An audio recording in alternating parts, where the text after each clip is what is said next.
Hola, फ्याफुल्लो नमस्कार। अनि तपाईँहरू सामुन्ने आज सानो केही बोलौँ भनेर नि कतिजनाले अब बोलिदिनुहोस् न, बोलेर भिडियो पठाइदिनुहोस् न भन्नेहरू पनि छ। अब आफन्तहरू अनि मित्रहरू भक्तजनहरू पनि है। त्यसैले गर्दा मलाई त्यति साह्रो भिडियोमा बोलेर गरिरहनु त त्यति इन्ट्रेस्ट लाग्दैन। अब त गर्नु बोल्नुपर्ने पनि हुन्छ रहेछ है। त्यसले गर्दा नि अब यस्तोमा बसिरहेको छु म चाहिँ यसरी है। यो हाम्रो गिन्तीको छेउछिङ हो अनि यसरी बसिरहेको छु। के गर्नु, पढ्ने किताबहरू यसरी छ है। अरू त त्यति साह्रो त उता छैन मान्छेको जस्तो अब मेरो है। अहिले साधारणमै छु, बसेको ठेगान हुँदैन फेरि। त्यसले गर्दा कोही सामान कहाँ छ, कोही सामान कहाँ छ, बिस्तारै बिस्तारै सिरियल गर्दैछु। अब त्रिरत्न कोही भरमा छ गुरुकै भक्तमा है।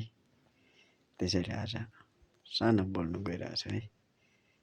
यदि भुलटुट भए कुनैलाई अब शब्दमा लाग्नु पुगेमा क्षमा चाहन्छु है। क्षमा गरिदिनु अनुरोध गर्दछु। किनभने म त एउटा कवि भन्छु। म त एउटा जङ्गलको घाँस जस्तो हो। चिन्नेको लागि म दबाई नै छु, नचिन्नेको लागि पोइजन पनि छु। अब केही पनि नहुनेको लागि म एउटा घाँस जस्तै छ। त्यो घाँसलाई चिन्यो भने दबाई पनि हुन्छ, चिनेन भने पोइजन पनि हुन्छ है। त्यस्तै गरी अब एउटा घाँसमा पनि दुई तिन थरीमा जान्छ नि होइन। एउटा घाँस के हुन्छ, यतिकै पनि अब घाँसमा युज गर्ने पनि हुन्छ नि है।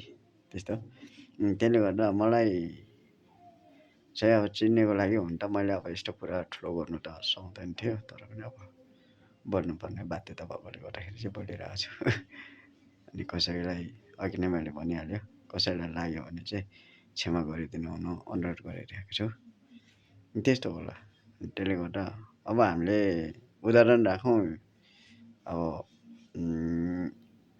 बर्खे घाँसलाई नै उदाहरण राखौँ न होइन। हेर्छ कम्बो हेर्छ यार। अब बर्खामा चाहिँ त्यो घाँस हुन्छ होइन। अब बर्खा सकेपछि चाहिँ त्यो चाहिँ किरा हुन्छ। त्यस्तो खाले घाँस पनि छ। त्यसलाई हामी लामा भाषामा यार्चा कम्बो भनिन्छ है। त्यो एउटा किरा, त्यो पनि त अनि नचिन्दाखेरि हामीले अब बर्खामा भयो भने त्यसलाई घाँस भनेर काटेर युज गर्छ है। तर हिउँदोमा भयो भने त्यसलाई दबाईको रूपमा लिएर दुनियाँले खोजिरहेको हुन्छ। कतिलाई के हुन्छ, त्यो घाँस पाएर पनि केही भ्यालु छैन फेरि। जस्तो हामी सहरतिर बस्नेहरूको लागि त्यो के न के हो है। घाँस पनि चिन्दैन है। त्यसै हो। त्यो हिमाली भेगतिर पाउने कुरा हो। हिमालीको भेगतिर हो भने बर्खामा त्यसलाई घाँस भनेर सट्टा काटेर गाईबस्तुलाई दियो। अनि हिउँदोको बेला भने फेरि त्यसलाई नै खोजिकन यो दबाई रहेछ भनेर खोज्छन् होइन। त्यस्तै हो। हुन त मैले यो कुरा ठुलो जस्तो भयो। हजुर, त्यो जस्तै भइरहेको छ जिन्दगी।